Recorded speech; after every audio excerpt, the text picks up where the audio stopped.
So we're going to work on our cross collar choke from closed guard. Now the cross collar choke from closed guard is a very difficult submission to get. Reason being is that Josh can defend this submission quite easily by simply posturing up. Your back is like one of the strongest muscles in your body. So if I'm trying to like finish this submission and it's my arms versus Josh's back, I'm always going to struggle.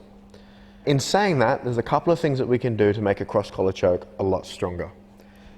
I believe that there's 3 different major ways that you can increase the pressure of your cross collar choke. So, first thing, when I'm starting a cross collar choke, obviously I'm just going to start by crossing my arms, and I dive my arms in tight, and I'm trying to attack this submission. From here, it's going to be a very, very weak submission. So, we're going to go over it in a way that's a little bit more realistic. So, first thing I do is I take a grip on the collar, and I'm just going to drive my hand as far up the body as possible.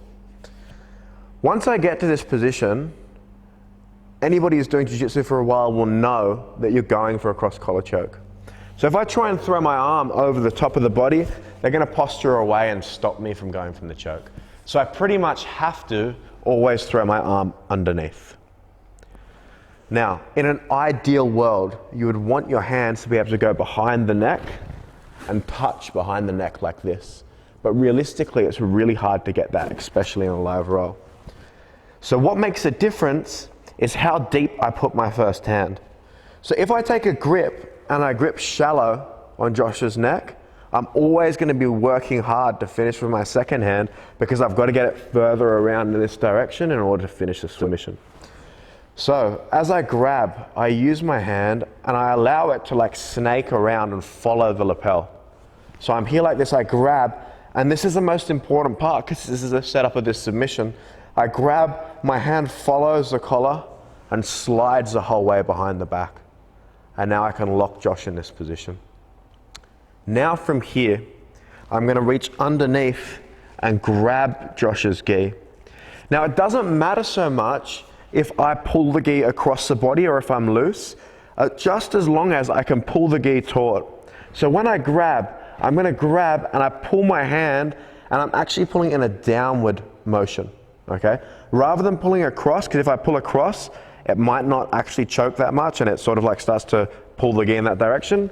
I pull in a downwards motion. Now from here, once I've locked everything in, I'm going to pull and tighten my shoulders.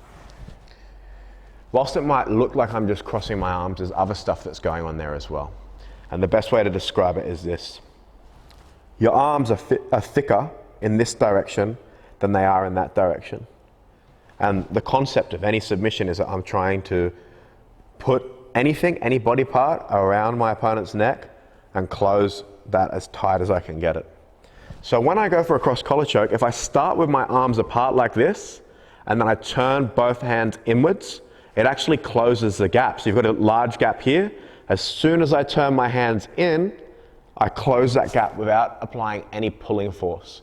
So it's just a twisting force. So as I go through and I grab like this, I should be able to, if I've done my cross collar choke right, not move my arms, but just move my hands and twist them and almost submit from there.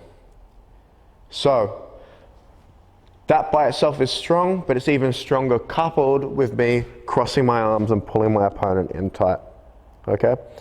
The other thing that's super important is that I have to make my legs active as well.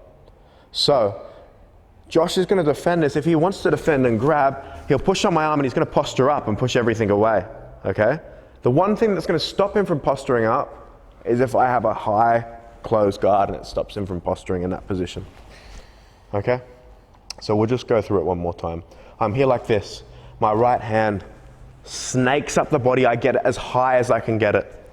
Bottom hand comes underneath and I'm going to drag the lapel downwards. I take a high guard position so that I break the posture, and now my hands rotate and I cross my arms at the same time.